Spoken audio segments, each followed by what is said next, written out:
briller avec éclat est une réalité. Ne resplendiront que ceux-là qui auront compris qu'il faut s'élever.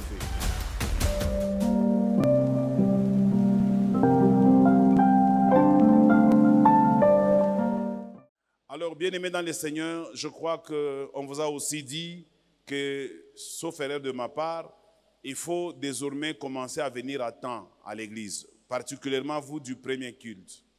Nous avons constaté que le premier culte est rempli lorsque le prédicateur est à la chair.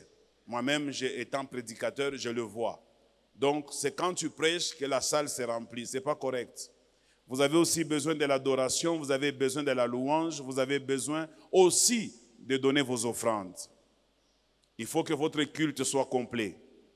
Alors, bousculez-vous pour ne pas rater un seul moment du culte, parce que tout geste dans l'église compte.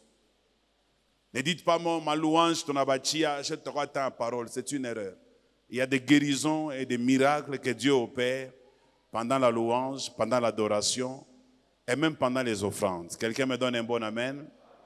Je n'ai pas le temps de vous le démontrer, mais c'est comme ça. Dites amen et croyez en ça. Alors, bien-aimés dans le Seigneur, aujourd'hui, je vais parler sur les étapes du resplendissement. Les étapes du resplendissement. On va lire dans le livre de Matthieu, au chapitre, Matthieu chapitre 17. Mais je crois que c'est à partir du premier verset jusqu'au verset 5. Le bien-aimé qui a l'habitude de lire peut nous faire la lecture. Matthieu chapitre 17, le premier verset au cinquième verset, nous lisons au nom puissant de Jésus-Christ de Nazareth. Amen. 6 jours après, Jésus prit avec lui Pierre, Jacques et Jean, son frère. Il a pris 3 personnes, Pierre, Jacques et Jean. Et puis Jean, son frère. Et Jean, son frère. Il le conduisit en l'écart. Voilà. Sur une haute montagne. Il a cherché une montagne très élevée. Retenez, tous ces détails sont très importants. Il fut transfiguré devant eux. Et de là à la montagne, Jésus fut transfiguré devant eux. Son visage resplendit comme le soleil. Et son visage a commencé à resplendir comme le soleil. Et ses vêtements devinrent blancs comme la lumière. Même les vêtements ont été impactés par ce resplendissement, qui sont devenus plus blancs que le soleil. Et voici, oui. Moïse et Élie leur apparurent. Voilà, bientôt il y a Moïse et Ali qui apparaissent. S'entretenant avec lui. Oui, ils se sont, Pierre, prenant la parole, souligne, ils se sont entretenus avec lui. Pierre, prenant la parole, oui. dit à Jésus, Seigneur, il est bon que nous soyons ici. Si tu le veux, je dresserai ici 3 tentes, une pour toi, une pour Moïse et une pour Élie. Comme il parlait encore, qui a dit à Pierre que celui-là c'était Moïse, celui-là c'était Élie? Continue. Comme il parlait encore, oui. Une nuée lumineuse le couvrit. Oui. Et voici une voix fit entendre de la nuée. Souligne la voix qui fit entendre. Ces paroles. Celui-ci est mon fils bien-aimé. Celui-ci est mon fils bien-aimé. En qui j'ai mis toute mon affection. En qui j'ai mis toute mon affection. Écoutez-le. Écoutez-le. Parole du Seigneur. Non, continue. Il y a quelque chose que je veux là-bas. Lorsqu'ils entendirent cette voix, oui. les disciples tombèrent sur leur face. Ils sont tombés sur leur face. Et furent saisis. Et ils furent saisis d'une grande frayeur, c'est-à-dire une forte peur. Mais Jésus s'approcha, le toucha, il le toucha et leur dit, levez-vous, n'ayez pas peur. Parole du Seigneur dans le nom de Jésus. Quelqu'un peut acclamer cette parole. Merci. C'est l'un des moments où le Seigneur a démontré à ses disciples qui il était réellement en opérant ce grand miracle. Alors, bien-aimés dans le Seigneur, vous le savez, c'est un texte qu'on a beaucoup exploité par les églises, par les prédicateurs. Et je vais nous épargner le temps de revenir dans les détails, mais je voudrais aller vers l'essentiel de mon sujet que j'ai intitulé les étapes du resplendissement. Je voudrais d'abord vous dire que dans cette année de resplendissement, ce qui est plus important, ce n'est pas le resplendissement au fait. Je répète, dans cette année de resplendissement, ce qui est plus important, c'est-à-dire il y a quelque chose qui est important, mais l'autre est plus important. Mais ce qui est plus important, ce n'est pas le resplendissement. Alors à ce moment-là, vous me posez la question de savoir qu'est-ce qui est plus important. Ce qui est plus important, c'est de s'élever. Parce que tant que quelqu'un ne s'élève pas, le resplendissement est une conséquence. Quelqu'un me donne un bon amen. La Bible dit, lève-toi et sois éclairé. C'est-à-dire quand on s'élève, on reçoit directement l'éclairage. Et cela vient par la parole de Dieu qui nous éclaire. Parce que, souvenez-vous, la Bible dit, ta parole est comme une lampe à mes pieds, ou est une lampe à mes pieds, et une lumière sur mon sentier. C'est-à-dire la parole de Dieu vient nous éclairer. Elle nous éclaire sur notre chemin. Elle nous éclaire dans les décisions que nous devons prendre. Elle nous éclaire dans les situations qui sont devant nous, afin de trouver des voies et moyens pour les régler, les résoudre et les surmonter.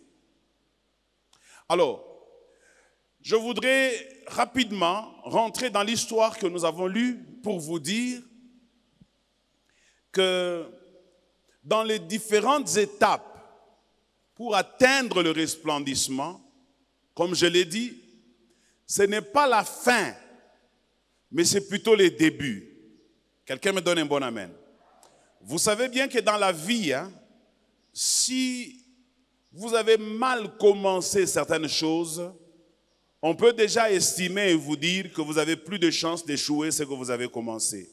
Parce que si vous commencez mal, vous avez beaucoup de chances de terminer mal. Alors si vous voulez resplendir cette année, ne commencez pas mal, commencez bien. C'est comme ça que j'ai intitulé mon premier point. Lèvez-vous et n'ayez pas peur. Lèvez-vous et n'ayez pas peur. C'est la parole que Jésus a dit aux disciples. Lorsqu'ils ont vu cette image à la montagne, les disciples étaient saisis d'une grande frayeur. Ils ont paniqué. Ils ne connaissaient pas Jésus dans cette dimension. Et ils se sont cachés la face. Ils ont même pensé que quelque chose de grave, de dangereux allait leur arriver. Heureusement pour eux, le Seigneur est allé et les a tapotés en les réveillant pour dire, n'ayez pas peur. N'ayez pas peur. N'ayez pas peur. Lèvez-vous. Quelqu'un me donne un bon amen. Vous savez, dans ce texte, il y a beaucoup de leçons. Je ne saurais pas y terminer toutes les leçons que j'ai trouvées dans ce texte. Mais il y a quelques leçons sur lesquelles je vais m'attarder. Parmi les leçons, comme j'ai dit, le premier point que je suis en train de développer, c'est « Lèvez-vous et n'ayez pas peur ». Beaucoup de gens ont peur du changement. Le changement n'est pas quelque chose que les hommes souhaitent. Le changement est quelque chose qui déstabilise l'homme. Le changement est quelque chose qui apporte une nouveauté dans la vie de l'homme et l'homme n'a plus de repères. Quand l'homme perd ses repères, il perd son contrôle. Vous savez, quand vous vivez dans un endroit où vous connaissez tout, c'est pourquoi moi je n'aime pas les voyages. Vous savez, j'ai la possibilité de voyager quand je veux, mais je n'aime pas le voyage. Je vais vous dire pourquoi je n'aime pas le voyage. Parce que chaque fois que je voyage, j'ai déjà été presque dans tous les continents. Chaque fois que je voyage, j'ai l'impression que j'ai perdu quelque chose. Je ne suis pas libre comme quand je suis à Lubumbashi. À Lubumbashi, je prends mon véhicule, je sais par où entrer, par où sortir. Même si je vais aller à Likasi, c'est facile, je n'ai qu'à mettre les carburants, je sais où je vais trouver les carburants. Et je pars, si je n'ai pas l'argent, je peux aller prendre dans les distributeurs ou à la banque. Je connais tout ça, je maîtrise. Je connais la route Likasi très bien jusqu'à Kolwezi et je me sens bien comme ça. Quand je me retrouve par exemple dans un pays comme l'Afrique du Sud, l'Europe, il faut que quelqu'un vienne m'aider à faire mes courses. Donc je deviens comme handicapé. Je ne sais même pas là où on achète la SIM card. Je dois commencer à demander à quelqu'un de m'aider où est-ce qu'on achète la SIM card. Même les mégabytes, tu sais ici, je sais que comme j'ai RTL, je peux faire seulement je prends l'argent qui est dans RTL Money, je mets dans mon téléphone, j'ai les mégabytes, n'est-ce pas? Mais là-bas, il faut qu'on commence à m'apprendre. Et c'est ce que je n'aime pas. Et généralement, l'homme tel que Dieu l'a créé, il aime rester dans sa zone de confort. Quelqu'un me donne un bon amen. L'homme n'aime pas qu'on l'entraîne dans un domaine qu'il ne maîtrise pas. L'homme, quand il commence à sentir que là où on l'amène, il n'a pas de maîtrise, il panique. Quelqu'un me donne un bon amen. Alors, l'événement qui vient de se dérouler dans la vie des disciples a créé une panique. Parce qu'ils ne sont pas habitués de voir les gens qui sont déjà morts il y a longtemps revenir à la vie et se présenter en face d'eux et voir celui avec qui ils avaient l'habitude de manger en train d'être transfiguré et briller comme la Bible nous l'a décrit, même par ses vêtements. Et ils n'étaient pas en mesure de le voir. Comme si cela ne suffisait pas, une voix va se faire entendre du ciel, ceux qui n'ont jamais vécu depuis leur naissance, en disant, celui-ci est mon fils bien-aimé, en qui j'ai mis toute mon affection, écoutez-le. Et puis, dans cette peur-là, Pierre a quand même réussi à parler, en disant, Seigneur, ordonne-moi de bâtir 3 tentes, une pour toi, une pour Moïse, une pour Élie, afin que nous demeurions ici. Parce qu'il a senti que la gloire qui était là-bas le poussait justement à vouloir rester là-bas. Mais le Seigneur, ayant compris cela, j'ai déjà prêché ça un certain jour, c'était un mercredi, quelques-uns n'étaient pas là. J'avais dit ceci, lorsque Dieu te prend, il te donne l'occasion d'assister dans une réunion de grands.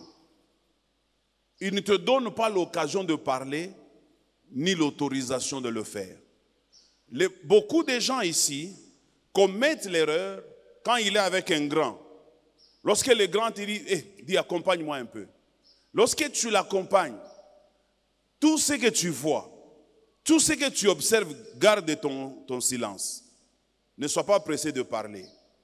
Parce que quand tu parles là, tu peux perturber certaines choses. Regardez Pierre, il n'était pas du rang de Jésus. Jésus l'a tout simplement appelé. Viens m'accompagner. Il a pris Pierre, il a pris Jean, il a pris Jacques. Et quand ils arrivent là-bas, ils ont eu un spectacle que les autres disciples n'ont pas vu. Et Pierre, au lieu de se taire, il commence à parler alors que personne ne lui a donné la parole. Et je parie que la scène que Pierre avait vue n'était pas terminée. C'est Pierre, par Kuyakusema Mingi, qu'il a détruit la suite de l'événement qu'il avait vu à la montagne. Donnez-moi un bon amen. Parce que la Bible dit, dès que Pierre a commencé à parler en disant que je baptise 3 tentes, la Bible dit, une nuée est descendue et est venue les couvrir immédiatement. C'est-à-dire, c'est à ce moment-là que Pierre a perturbé le programme. Il a perturbé la manifestation. Il a perturbé l'événement.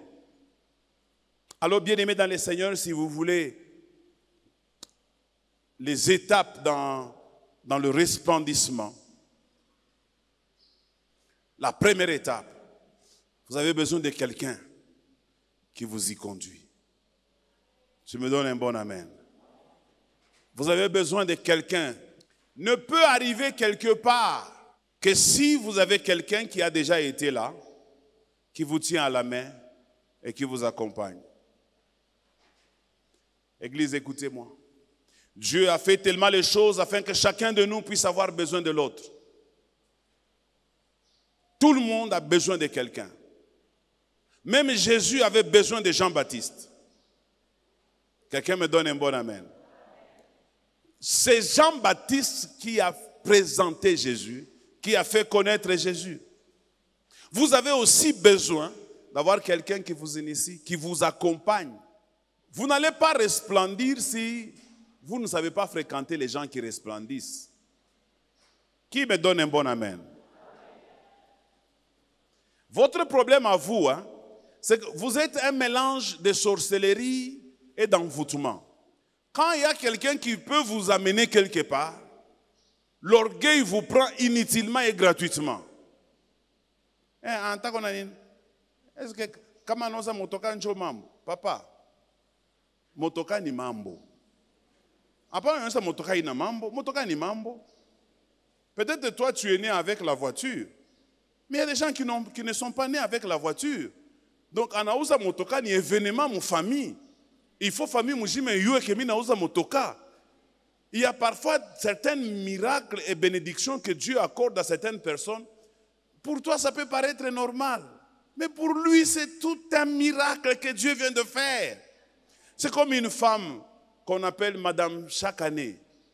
Cette femme peut s'accoucher aujourd'hui, demain, après-demain, il n'y a pas de problème. Mais celle qui n'a point connu d'enfant, après 5-10 ans, le jour qu'elle met au monde un enfant, non mais papa, si vous me dites que ce sont les mêmes événements, moi je vous dis non. Il n'y a pas photo. Ce n'est pas le même événement. Toi, dans ta famille, vous avez eu quand même quelqu'un qui avait ce niveau-là. Mais lui, dans sa famille, il n'y a jamais eu quelqu'un qui est entré dans l'avion. Mais maintenant qu'il est entré dans l'avion, laissez-lui quand même poster une photo dans l'avion, non? Oh non, on a posté une photo mon avion, Dieu m'est papa, comment tu viens dans l'avion, on ne pas photo dans mon film. Pas comme mon mis à ton écalome. Mais Dieu Michel tout coulisse par respect. Quelqu'un me donne un bon amen. Papa, c'est normal. Hein? Avion. On a ce qu'il y a un réacteur de la RIA. Mais pendant qu'on a tout, on a franchi à moi. On a 20 personnes qui ont mis. Pendant avion pour la plupart. Mais on a beaucoup Kinshasa. On a pendant mon avion. Papa, pas l'avion n'a pas décollé. Mais on a ce qu'il y a un cri avant tout le monde. Yo, Yesu, Yesu.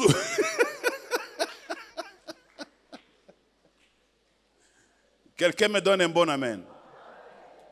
C'est un miracle pour lui. Alors, tu ne peux pas, écoutez-moi très bien ce que je vous dis. Chacun de nous a besoin d'avoir quelqu'un qui l'a précédé dans un domaine. Ça, c'est la première étape. La deuxième étape, c'est que pour quelqu'un resplendisse, le resplendissement divin, il faut absolument qu'il soit un enfant de Dieu. Parce que notre resplendissement n'est pas le resplendissement de ce monde. Certes, quelqu'un peut briller dans le monde, mais nous voulons briller dans le Seigneur. Si quelqu'un brille parce qu'il a trouvé du fétiche, il ne m'impressionne pas. Si quelqu'un réussit dans sa vie parce qu'il est allé se faire opérer, il ne m'impressionne pas. Mais celui qui réussit, parce que c'est le Seigneur qui est intervenu dans sa vie, lui là m'impressionne. Quelqu'un me donne un bon amen. Il y a des gens qui guérissent parce qu'ils ont de l'argent. Mais il y a d'autres qui guérissent parce qu'ils n'ont que Dieu. Quelqu'un me donne un bon amen. Je prie que le Seigneur, en cette année de resplendissement, puisse tenir certaines personnes à la main. Et que même si tu n'as personne pour te jeter dans l'eau, que le Seigneur lui-même te tienne à la main. Est-ce que je suis en train de parler à quelqu'un? Que le Seigneur lui-même te tienne à la main et qui t'amène dans ton resplendissement. Il y a dans les gens qui se disent enfants de Dieu des catégories. Je vais aller vite parce que j'ai pas assez de temps. Dans les enfants de Dieu, il y a deux catégories. Il y a les enfants de Dieu qui les sont devenus sans savoir comment. Et il y a des enfants de Dieu qui les sont devenus après une grande délivrance. Vous savez, mes enfants, ils sont nés dans l'église pour la plupart. Les Saint-Tiche, les Ben, Rachel aussi, Ruth. C'est pourquoi ils ont le nom de la Bible. Parce qu'ils sont nés dans l'église. Si mes enfants disent qu'ils ont rencontré le Seigneur après d'âpres combats, ils mentent. Ils ont connu le Seigneur aussi facilement, sans beaucoup de combats. C'est une catégorie des enfants de Dieu. Quelqu'un me donne un bon amen. Mais il y a aussi des enfants de Dieu. Pour devenir enfant de Dieu, c'était un problème. Et moi, j'en fais partie. Je vous ai toujours dit, moi, j'ai eu une famille où mon père, ma mère, je ne les ai jamais vus à l'église. Mon père et ma mère, jamais. Ils ne m'ont jamais pris à la main pour m'amener à l'église. Je n'ai jamais vu jamais mon père faire le signe de la croix, même pas ma mère. Jamais. Donc je ne m'imaginais pas qu'un jour, moi, je pourrais me tenir devant les gens en tant que pasteur. Ce n'était même pas dans mes rêves. Vous savez quel était devenu mon rêve?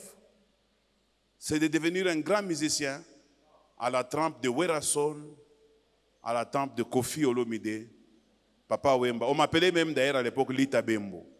Parce que c'était ça mon rêve. Je voulais devenir un musicien païen. Donc je n'imaginais pas que je pouvais devenir un enfant de Dieu. Je le suis devenu après un grand combat. Après un grand combat. Alors ces deux enfants de Dieu, ils sont tous enfants de Dieu dans la maison de Dieu, mais ils sont différents. Celui qui est devenu enfant de Dieu par, je suis né dans l'église. Mes parents m'ont amené à l'église. Il est différent de celui qui est devenu enfant de Dieu parce que l'Éternel s'est levé et il a combattu pour lui. Quelqu'un me donne un bon amen. Alors maintenant, écoutez. Pour celui qui a été délivré par Dieu, sa croissance spirituelle ne dépend pas de l'homme. Sa croissance spirituelle dépend de Dieu. Vous allez me comprendre. Vous savez, dans la vie spirituelle, tous les enfants de Dieu ne sont pas les fils de Dieu. La Bible dit sur Jésus, celui-ci est mon enfant bien-aimé. Il dit quoi? Mon fils bien-aimé. Or, c'est toujours la Bible qui dit, à tous ceux qui l'ont reçu, il leur a donné ou elle leur a donné le pouvoir de devenir enfants de Dieu et non fils de Dieu. C'est que quand vous êtes enfant de Dieu, vous n'êtes pas encore arrivé. Vous devez aller au niveau de devenir fils. Or, pour devenir fils, vous avez besoin de plusieurs choses dans votre vie. Un fils, c'est celui qui honore son père. Ça, c'est un premier élément. Et je vais attaquer mon deuxième point que j'ai intitulé la filiation. La filiation. La filiation, c'est un terme qui parle de l'appartenance d'un fils à un père. Église, écoutez, je vais souligner 2-3 réalités. Je passe là-bas et j'attaque mon dernier point. Parce que là, je n'ai plus que 10 minutes. Écoutez bien. Dans les choses spirituelles, les filles de Dieu n'existent pas. Les filles de Dieu n'existent pas. Dans les choses de Dieu, il n'y a que le Fils de Dieu. C'est que et moi et maman Sylvie, nous sommes tous deux fils de Dieu. elle est fils de Dieu. Toutes les mamans qui sont dans cette église sont fils de Dieu. Vous allez me comprendre. Je vais expliquer. Lorsque Joël de, je crois, 25 ou 38 dit, « Au dernier jour, je répandrai de mon esprit sur toute chair. Vos fils et vos filles prophétiseront. » Là, on parle de l'homme et la femme. On fait la distinction entre l'homme et la femme. Parce que c'est toute chair, toute chair.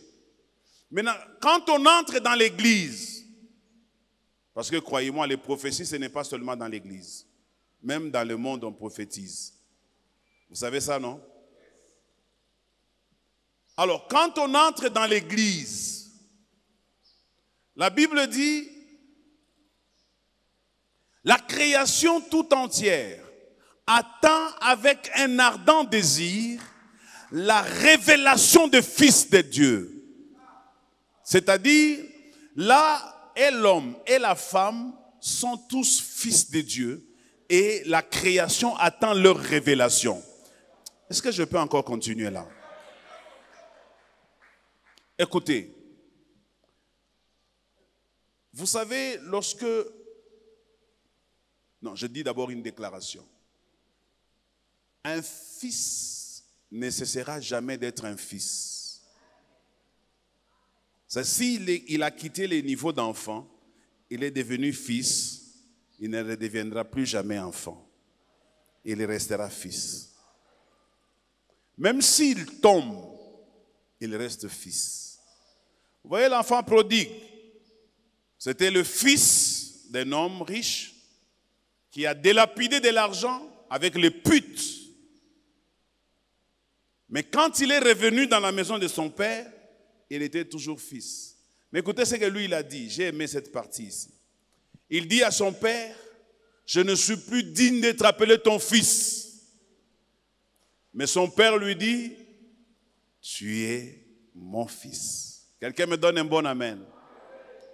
Lui estime qu'il a perdu sa qualité de fils. Et le père dit, amenez-moi l'anneau, donnez-moi la robe la plus belle que j'ai réservée pour les meilleurs de mes fils. On les lui fait porter. Parce que beaucoup de gens aujourd'hui, s'ils sont arrivés au niveau d'être des fils, je vais vous expliquer, soyez calmes, je vais vous expliquer c'est quoi un fils. Il dit à son fils, viens dans la maison, lave-toi, il lui fait porter les habits, il lui donne un anneau et il organise toute une fête. On ne perd pas la qualité de fils. Mais ici, je vais souligner deux choses. Je suis en train de mettre un peu de l'ordre dans ma tête. Une chose que je vais souligner. Le fils, quand il est rentré chez son père, il a dit cette phrase. Ça m'a beaucoup intéressé. J'ai péché contre toi. D'abord, j'ai péché contre le ciel et je péché contre toi. Écoutez-moi bien. Jeunes gens, ce que je vais vous dire peut littéralement changer votre vie si vous me comprenez. Vous voyez le ciel là? Hein? Le ciel là est un témoin gênant, qui connaît tout ce que nous faisons. Le ciel connaît. Est-ce que vous savez que l'homme ne crée rien? Celui qui a tout créé, c'est Dieu. Vous êtes d'accord avec moi? Et que tout ce que Dieu a déjà créé, l'homme est en train de découvrir ce que Dieu avait déjà créé. Vous êtes d'accord avec moi? Alors si l'homme a découvert l'appareil photo et la caméra, c'est que la caméra existait avant que l'homme ne découvre. Alors ça veut dire, mes amis, nous avons des images qu'on a déjà filmées de nous au ciel et des photos avec preuve de tout ce que nous faisons. Même si nous nous cachons devant les hommes, le ciel nous voit. C'est pourquoi Dieu dit, je prends à témoin le ciel et la terre. Faites attention avec le ciel. Où est-ce que tu peux te cacher pour qu'on ne te voie pas par le ciel? Où est-ce que tu vas te cacher pour que la terre ne te voie pas? Tous nos fautes, tous nos péchés sont déjà enregistrés. On attend seulement le moment quand Dieu dira, les jugements commencent. Le ciel va révéler ses secrets. La terre va révéler ses secrets. Tutaanza kuangaliana, tunasema na wewe na yana kwa sababu ona samba mpaka yangu aone yako. C'est pourquoi, bien aimé, je crois que nous devons aimer Jésus. Parce que Jésus connaît les secrets de tout le monde, mais Jésus ne publie jamais les secrets de quelqu'un.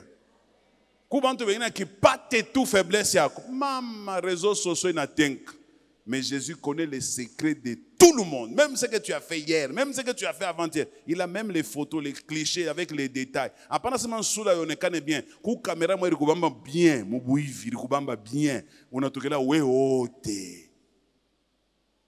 mais on a gardé. Qui me donne un bon amen? Je vais entrer dans mon troisième point parce qu'il y a un point très intéressant que je vais développer là-bas. C'est que l'obéissance sans combat spirituel. C'est mon troisième point. L'obéissance sans combat. Je suis en train de parler des étapes du resplendissement. La première étape, j'ai dit, vous devez avoir quelqu'un qui vous y amène. La deuxième étape, j'ai dit, vous devez avoir la filiation. Non, la filiation, c'est troisième. Vous ne devez pas avoir peur, vous devez vous lever. Levez-vous et n'ayez pas peur. Je vous ai dit que le resplendissement ne vient pas parce qu'il est là, mais il vient parce que nous nous levons. Et l'effort qu'il faut fournir pour resplendir, ce n'est pas le resplendissement, c'est de nous lever. Quand nous nous lèverons, alors la parole de Dieu va nous éclairer et la lumière de Dieu va briller sur nous. Quelqu'un me donne un bon amen? Et la troisième étape, c'est la filiation, où nous devons devenir tous le Fils de Dieu. Et la dernière étape, c'est l'obéissance. C'est ici que je vais bien m'exprimer. Je vais prendre les choses que j'ai déjà dit avant et celles que je vais ajouter maintenant. Vous savez, quand Dieu dit à la montagne, il dit ceci: celui-ci est mon Fils bien-aimé, en qui j'ai mis toute mon affection. Il est en train de s'adresser à qui? À Jacques, à Pierre et à Jean. N'est-ce pas? S'il appelle Jésus fils, eux n'étaient pas encore des fils. Ils étaient encore des enfants. Alors il appelle Jésus fils pour leur dire, si vous faites comme lui, vous brillerez aussi comme lui. Quelqu'un me donne un bon amen? Et il est en train de leur dire, j'ai mis toute mon affection en lui. Écoutez, pour que Dieu mette toute son affection en toi, tu penses que ça se fait seulement comme ça parce que tu es venu à l'église? Église, nous devons faire un grand effort parce que Dieu veut vraiment mettre en chacun de nous son affection. Si tu es aimé de Dieu, le monde te respectera. Le monde te craindra. Nous sommes des étoiles, mais nous sommes des étoiles qui ne brillent pas. Il y a des gens ici que Dieu a voulu qu'ils puissent briller depuis longtemps. C'est pourquoi il dit, vous qui devriez déjà être de maîtres, vous avez encore besoin qu'on vous enseigne les rudiments. Vous êtes encore des enfants. Grandissez aussi longtemps que l'héritier est encore un enfant. Il ne diffère en rien d'un esclave. On le mettra sous des tuteurs jusqu'à la maturité. Je l'ai dit et je vous le répète, il y a des gens qui ont des héritages. Ils ne peuvent pas entrer dans leur héritage à cause de leur état. Ils sont encore des enfants. Ils ne sont pas encore devenus des fils. Parce qu'un fils, c'est celui qui reste constamment dans la présence de son père. Un fils, c'est celui qui écoute son père. Un fils, c'est celui qui obéit quand son père parle. Il y a beaucoup de gens qui n'obéissent pas à Dieu. Vous n'allez pas atteindre les niveaux de brillance, les niveaux de resplendissement si vous n'êtes pas obéissant à Dieu. Obéissez à Dieu, vous n'aurez même pas besoin de passer par le combat spirituel. Vous voulez passer par le combat spirituel parce que vous-même, vous savez qu'à un moment donné, vous doutez si Dieu est avec vous. Je vous dis, il y a des gens sur cette terre des humains qui réussissent leur vie sans combat spirituel. Il y a des gens qui ont des familles dans lesquelles il y a des sorciers, peut-être des plus grands sorciers que les sorciers de ta famille. Mais ils n'ont pas de problème parce que eux, ils sont obéissants à Dieu. Bien-aimés, apprenons à obéir à Dieu. Ce qui fait que Dieu donne le témoignage de Jésus en disant qu'il est le Fils bien-aimé en qui il a mis toute son affection, c'est parce que Jésus était obéissant à Dieu. Rappelez-vous, lorsque Jean, à l'île de Patmos, avait vu ce que Dieu lui avait révélé au sujet de la question qui avait été posée au ciel, parce qu'on cherchait quelqu'un qu'on devait envoyer. La Bible dit, il y a eu silence au ciel, silence sur la terre, silence sous la terre. C'est-à-dire que même au ciel, aucun être n'était en mesure de descendre. Sur la terre, n'en parlons pas. Même parmi les morts, personne n'était capable de revenir pour prendre la charge de sauver l'humanité. Il n'y a que Jésus qui a accepté cette charge-là. Il a été obéissant, obéissant jusqu'à la mort. Quelqu'un me donne un bon amen. Et c'est pourquoi Dieu dit, il est mon Fils bien-aimé en qui j'ai mis toute mon affection. Dieu mettra toute son affection en toi lorsqu'il sent que tu lui obéis. Lorsqu'il sent qu'il peut compter sur toi. Lorsqu'il sent qu'il peut s'investir en toi. Lorsqu'il sent qu'il peut te communiquer sa faveur. Nous savons que Dieu est fort. Nous savons que Dieu est riche. Nous savons que Dieu ne manque de rien. Mais pourquoi nous n'en avons pas? Pourquoi nous n'en bénéficions pas? C'est comme le fils qui était resté dans la maison de son père. Lorsque son frère est venu, il était jaloux à cause de l'événement. Mais son père lui a dit, mon fils, tu ne m'as jamais demandé. Tout ce qui est à moi est à toi. Tu n'avais qu'à prendre. Pourquoi ne sommes-nous pas en mesure, nous aussi, que Dieu nous dise, tout ce qui est à lui est à nous, et que nous soyons capables de prendre seulement? Pourquoi sommes-nous en train de galérer alors que nous sommes réellement les fils de Dieu? Si nous l'étions véritablement, nous ne serions pas en train de vivre la vie que nous menons. Je voudrais que quelqu'un se révolte en disant, moi je vais changer ma vie. Je ne veux plus rester à ce niveau-là. Je veux monter des dimensions. La Bible dit que Jésus était obéissant à Dieu jusqu'à la mort. Rappelez-vous du jardin de Gethsémane. En train de prier, la Bible dit, on lui a fait passer l'image de la scène qu'il attendait. Et Jésus a tressailli et sa sueur est devenue comme des grumeaux de sang. Et il a dit, Père, éloigne de moi cette coupe. Il était sur le point de renoncer à la mission que Dieu lui avait donnée. Et puis, il s'est ressaisi en disant, toutefois, que ma volonté ne s'accomplisse pas, mais que la tienne s'accomplisse. Voilà le niveau d'obéissance que Dieu voudrait que quelqu'un parmi nous arrive à atteindre.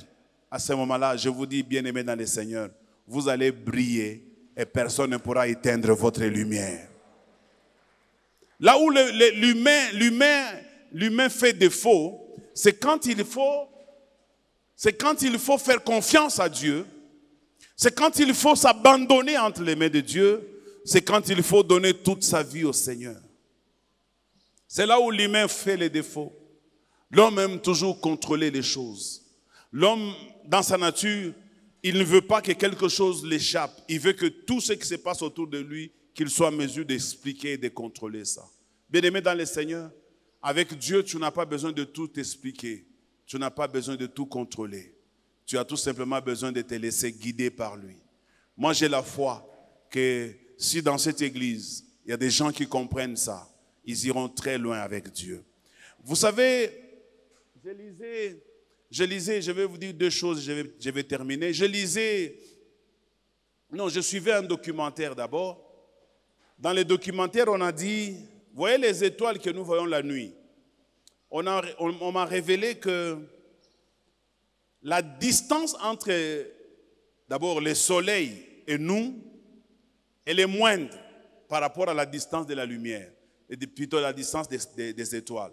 C'est pourquoi vous voyez les étoiles sont petites, mais alors qu'en réalité les étoiles sont même plus grandes que le soleil. Mais ils sont très loin que le soleil. Et dans ces documentaires, on a dit, la vitesse de la lumière dépasse la vitesse du son. Lorsque le soleil brille sur la terre, la lumière du soleil nous arrive avec un retard de 8 minutes. Donc lorsque le soleil libère sa lumière, ça arrive sur la terre avec un retard de 8 minutes. Mais lorsque l'étoile brille et envoie sa lumière, vous savez combien de temps ça prend? Des milliards d'années. Ah, j'étais tomaqué. Je dis, comment ça?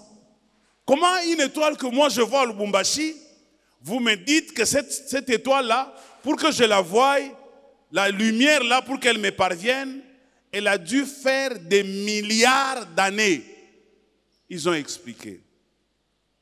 Ils disent que l'événement que nous voyons aujourd'hui a déjà eu lieu il y a des années-lumière, c'est-à-dire des siècles et des siècles, les étoiles que nous voyons aujourd'hui.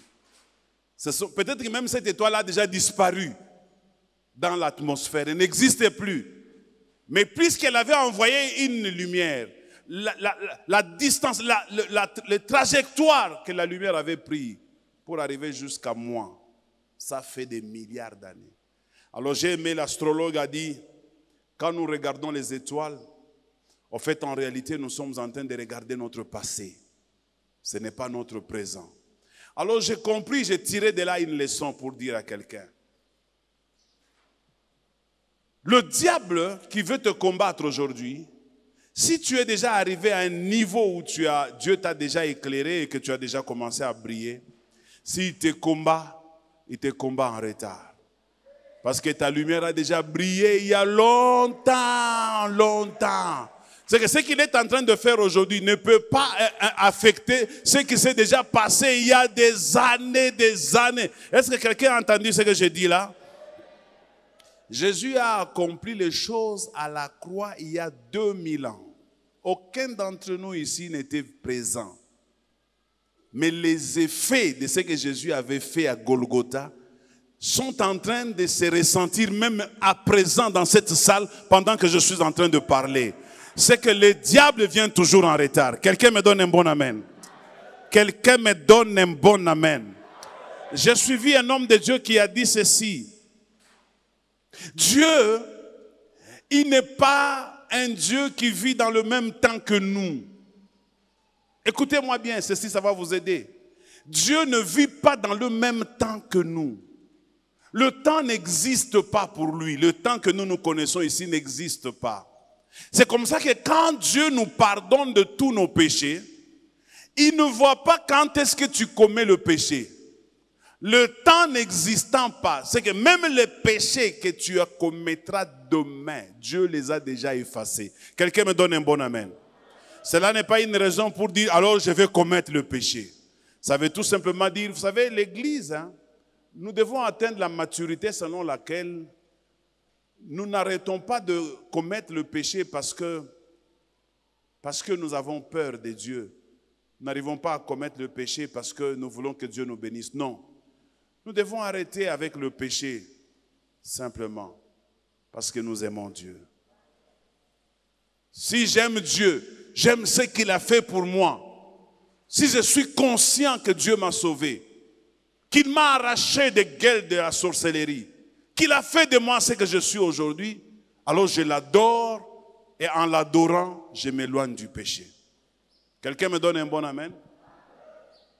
Dernièrement, j'étais en train d'enseigner les diacres de l'église. Je leur ai dit ceci, même les serviteurs aussi, je leur ai dit la même chose.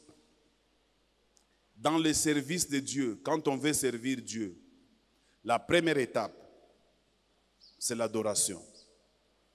Le plus grand service qu'on peut offrir à Dieu, c'est l'adoration. Tu te dis, serviteur de Dieu, sois un grand adorateur. Parce que les adorateurs ils sont devenus de plus en plus rares. Et Dieu est en train de les chercher. Ça, c'est le plus grand service. J'ai donné l'exemple de Dieu quand il apparaît à Moïse dans le buisson ardent. Il dit quoi? va dire à Pharaon de libérer mon peuple afin qu'il vienne m'adorer dans le désert. Lorsque moi j'ai lu cette phrase pour la première fois, j'ai dit, mais comment Dieu est en train de mentir? Il sait qu'il est en train de libérer les enfants d'Israël pour qu'ils partent dans la terre promise. Maintenant, pourquoi lui parle d'adorer? Mais écoutez, lorsque Moïse arrive chez Pharaon, qu'est-ce qu'il dit à Pharaon? Libère les enfants de Dieu afin qu'ils puissent aller servir Dieu dans les déserts. Alors j'ai compris que l'adoration et servir Dieu, c'est la même chose. Quelqu'un me donne un bon amen. Alors celui qui adore Dieu est en train de le servir, et celui qui le sert, il doit s'éloigner du mal. Parce que tu ne peux pas servir Dieu tout en étant dans le mal. Mais la bonne nouvelle aussi, c'est que le diable n'a pas de pouvoir d'arrêter ta destinée. Je vais terminer par là. Beaucoup de chrétiens pensent que le diable peut changer notre destinée. Non, il ne peut pas. Vous qui êtes assis ici, du plus grand au plus petit, le diable ne peut pas changer vos destinées. J'ouvre d'abord une parenthèse. Vous savez, je faisais une recherche, j'ai suivi un peu l'histoire de Lumumba. Vous savez, Lumumba, d'abord j'ai découvert que Lumumba n'était pas son nom. Il s'appelait Elias Okita Sombo, quelque chose comme ça. Elias Okita Sombo. J'étais surpris.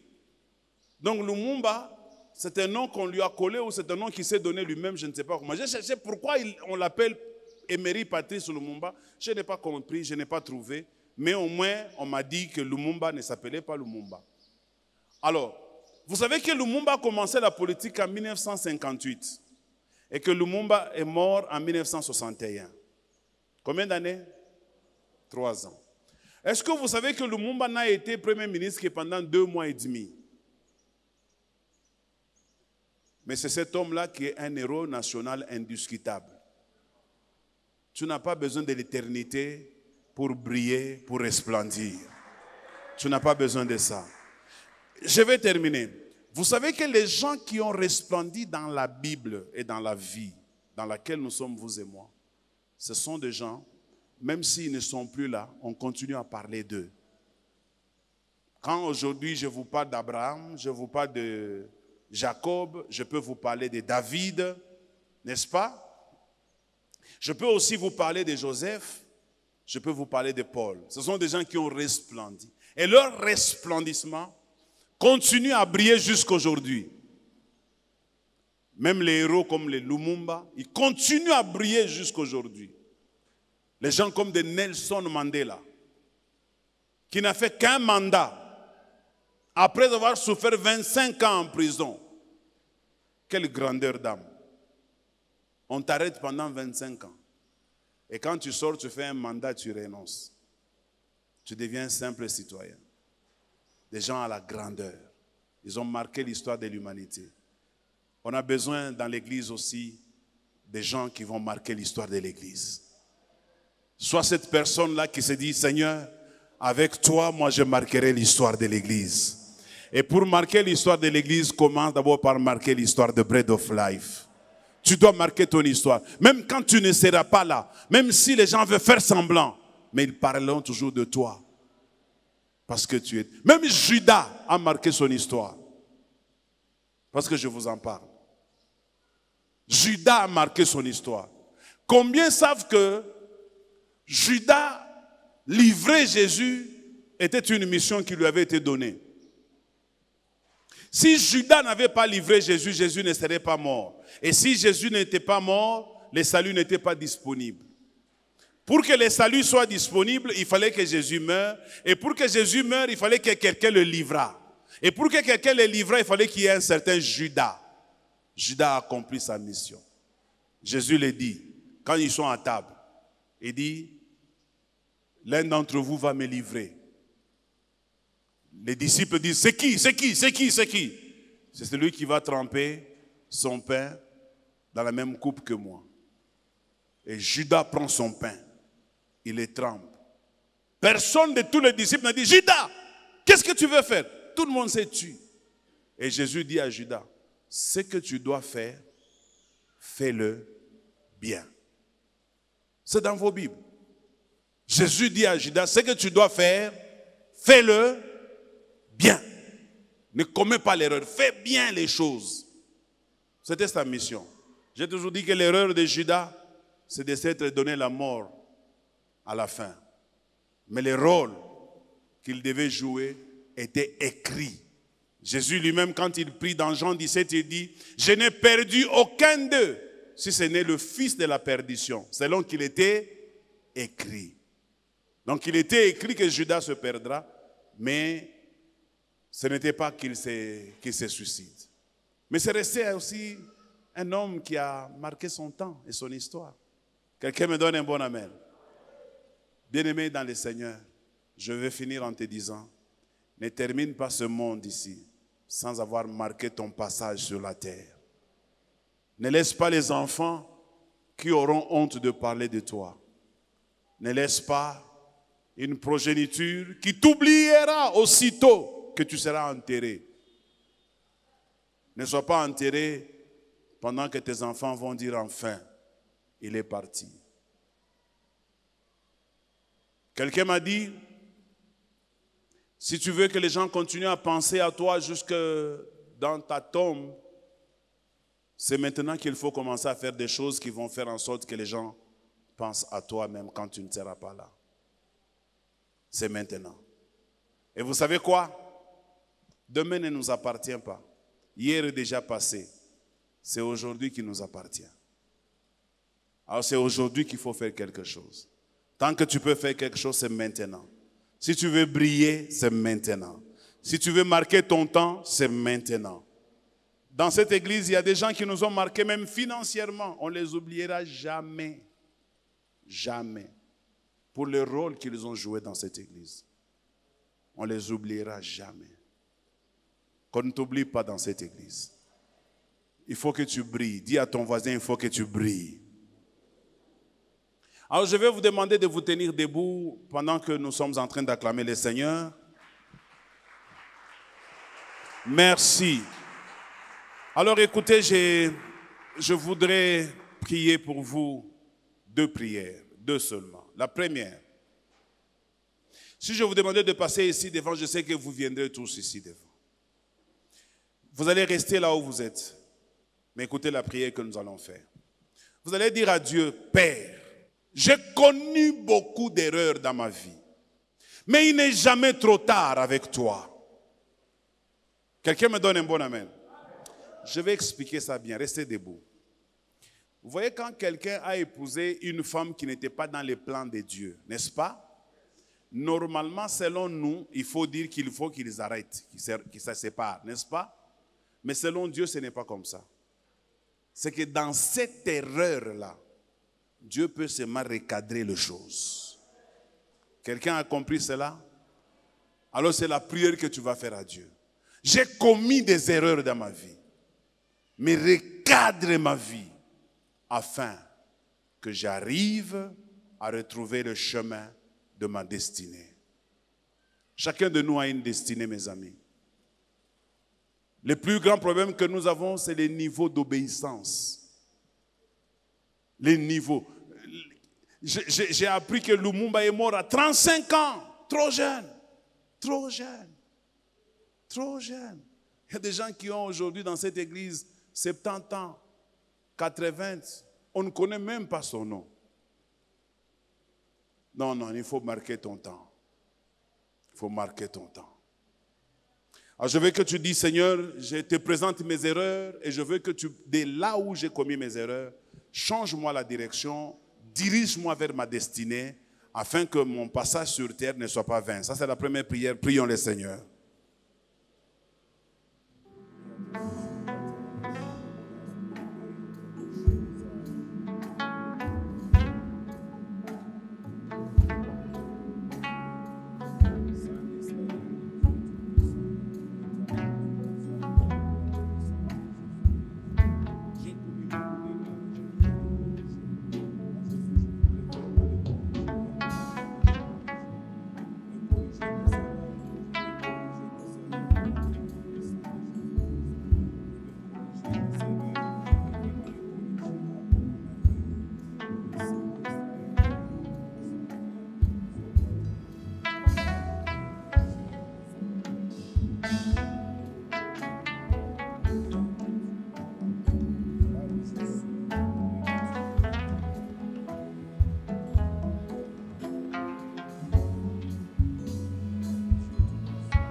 Alors voici la dernière requête et puis je vais prier pour vous. Chacun de nous doit prier. Vous savez, il y a la relation avec Dieu. Chacun de nous peut avoir une relation avec Dieu. Même les païens ont une relation avec Dieu. La différence entre nous et les païens, c'est dans la communion. Dans la communion avec Dieu. Je veux que tu pries pour avoir une communion avec Dieu. Quand on dit communion, c'est-à-dire, vous faites un avec Dieu. Est-ce que quelqu'un peut dire, Seigneur, je veux faire un avec toi? Je veux faire un avec toi. Je veux que mes problèmes soient tes problèmes. Je veux aussi que tes problèmes soient mes problèmes. C'est comme ça que ça veut dire. Parce que nous aimons toujours dire à Dieu, Seigneur, fais de mes combats tes combats. Mais nous ne voulons pas aussi ajouter en disant, fais aussi que tes combats soient mes combats. C'est ça la communion. La communion, c'est-à-dire, je me bats contre les adversaires de Dieu. Dieu se bat dans ma vie pour me sauver, pour me sortir des situations. Mais moi aussi, je me bats contre tous ceux-là qui s'élèvent contre la connaissance du Christ.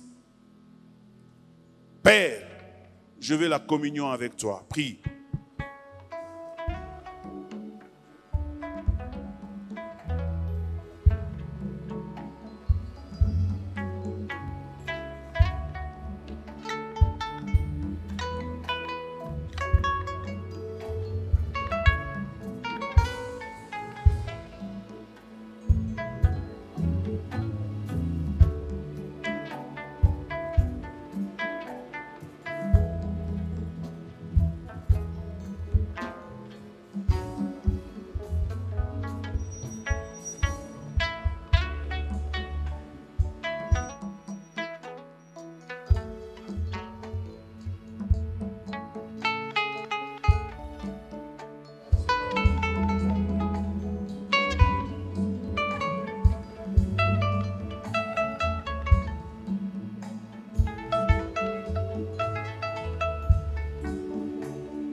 Alors je vais prier pour l'Église.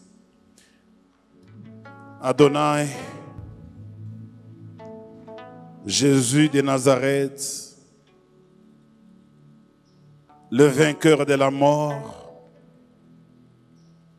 le pourvoyeur dans l'humanité, le secours qui ne manque jamais dans la détresse, les oui et les amen, le narcisse de Saran, l'étoile qui brille le matin, le soleil de justice. Je t'adore ce matin parce que c'est toi qui es notre référence. Si Dieu a dit de toi que tu étais son fils unique, mais voilà aujourd'hui, tu n'es plus unique. Nous tous, nous sommes devenus fils de Dieu. Nous sommes devenus fils de Dieu par ta grâce. Et je prie pour ceux qui ne sont pas encore devenus, qu'ils le deviennent. Je prie pour ceux qui n'ont pas encore reçu Christ, qu'ils le reçoivent. Et que ceux qui sont déjà devenus enfants et fils, qu'ils apprennent à obéir à la voix du Maître. Parce que le disciple ne vit pas pour lui, le disciple vit pour son Maître. Nous voulons désormais vivre pour toi dans cette église. Nous voulons tout faire pour ta gloire.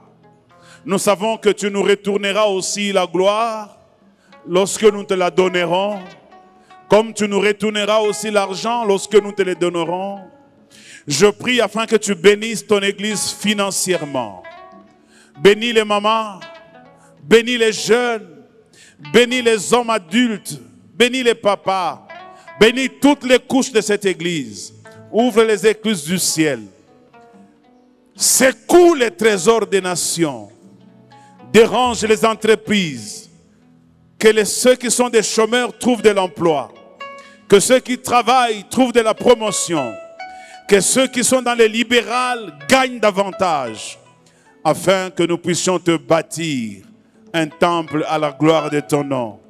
Tu as dit aux enfants d'Israël d'aller dépouiller les Égyptiens pour aller t'adorer dans le désert.